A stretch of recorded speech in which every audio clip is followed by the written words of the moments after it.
maybe they don't. How long are you willing to let this play out? And if they don't meet, will there be consequences, and how soon for Russia? Yeah, there could be very big consequences, but we'll see what happens.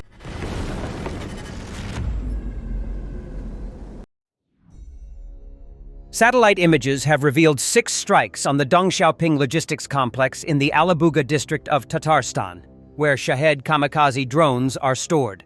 The Dnipro-Osint telegram channel published the images.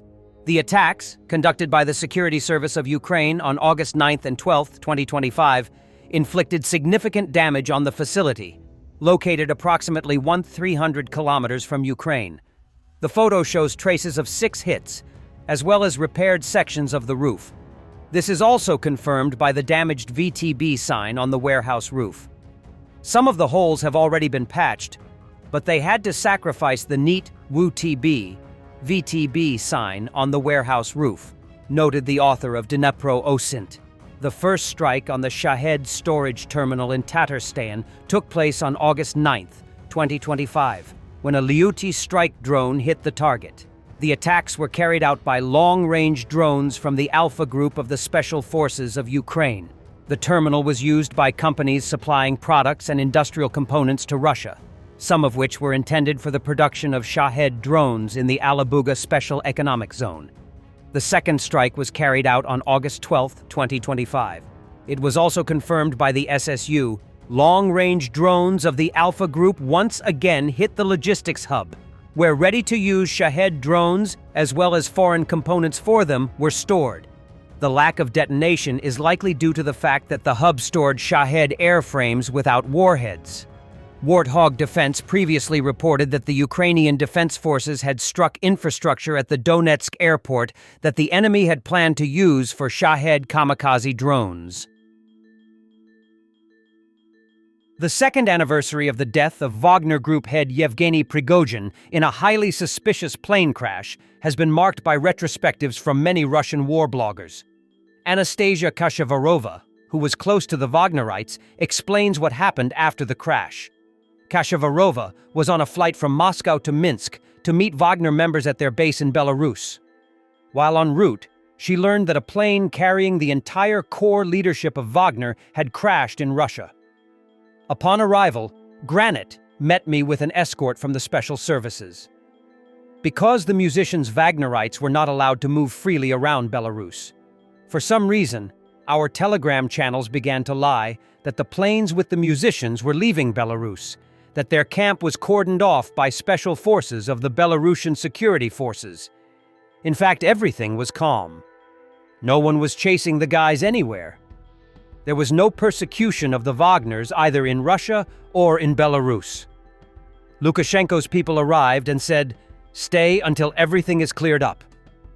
When the bodies were identified, I only know that 9th Dmitry Utkin was immediately identified. There was no information on Prigozhin's identification. That's why rumors started that he was alive. Wagner commanders are adults, sedate and quite Nordic.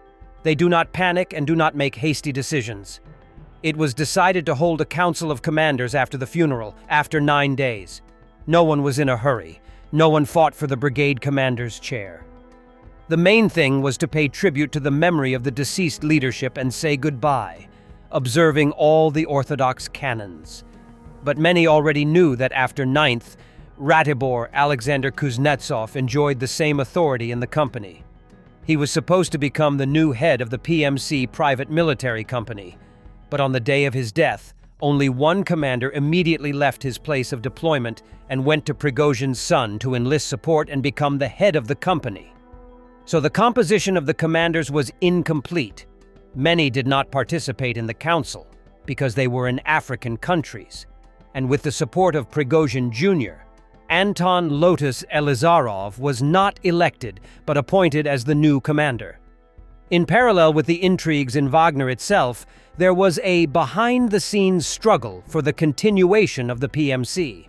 Such figures as Viktor Zolotov, for example, advocated for the preservation of an effective combat company, tried to take them under the wing of the Russian Guard. But there was opposition from Defense Minister Shoigu and Chief of General Staff Gerasimov for obvious reasons.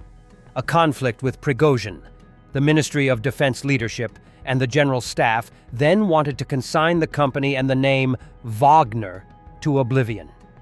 It was the high, unfounded demands of the new Wagner Brigade commander to the Russian Guard that played a decisive role then. Opportunities were offered that did not suit Elizarov, and the rescue process was stopped. Wagner began to be ousted from everywhere. The Africa Corps of the Ministry of Defense, which is supervised by First Deputy Minister of Defense Yevkurov, took over the PMC fighters, offering them a social package, higher payments. Under inept management, Wagner began to melt away. The fighters went to Akhmat, where there was no rejection of Wagner, Redut, Anvar, the Nevsky Battalion, etc., and the long-distance direction to the African Corps. So holy places are empty. I always think that if Ratibor, Sadoy, or someone else who was truly respected and obeyed had come then perhaps the company would have survived. That's how personal gain, interests, ambitions, and detachment from reality kill efficiency and fighting spirit. Reporter asked Trump, "How long are you going to tolerate this? Will there be consequences for Russia if they don't meet?" Maybe they don't. How long are you willing to let this play out? And if they don't meet, will there be consequences, and how soon for Russia? Yeah, there could be very big consequences, but we'll see what happens. There might be very big consequences because this is something that has to end. This war would have never taken. To be fair to Trump, when he publicly says that he is waiting to see if Putin and Zelensky will meet, it sounds like a cautious diplomatic line. But behind that statement lies a much sharper reality. Trump knows exactly what is happening on the battlefield, and the timing of any talks is tied directly to the outcomes of Ukraine's current military strategy. Right now, Ukraine is striking deep inside Russia, targeting oil refineries, railway networks, and even launching drones at the Kursk nuclear power plant. These attacks are not symbolic. They are already producing visible pressure on Russia's economy and its military machine. Oil output has been disrupted, transport routes strained, and the sense of vulnerability inside Russia itself is growing. At the same time, Ukrainian forces are counterattacking in Donetsk, where they have managed to retake several settlements. These tangible battlefield gains, combined with the strategic strikes inside Russia, are designed to strengthen Ukraine's negotiating position before any serious talks begin. There is also an unofficial detail worth noting. Reports suggest Trump directly asked President Zelensky when Ukraine could realistically launch an offensive. Officially, Washington has now pledged to provide Ukraine with 3,500 long-range missiles, a clear sign that the U.S. is not just supplying defensive aid, but enabling Ukraine to carry out deep, offensive operations. So when Trump shrugs and says, "We'll see what happens," it is less about uncertainty and more about waiting to measure the results of Ukraine's pressure campaign. The stronger Kiev's hand on the battlefield, the stronger its position will be at the negotiating table. And Trump is watching that balance very closely. Thanks for watching, and don't forget to subscribe. Also, if you want to support Warthog Defense, please become our member and get early access to new videos, exclusive members-only videos, and become administrator in comment section. The membership link is in the description. Every day. We had a guy last week at 6 rescues in 6 days. You know, he's doing the job every day.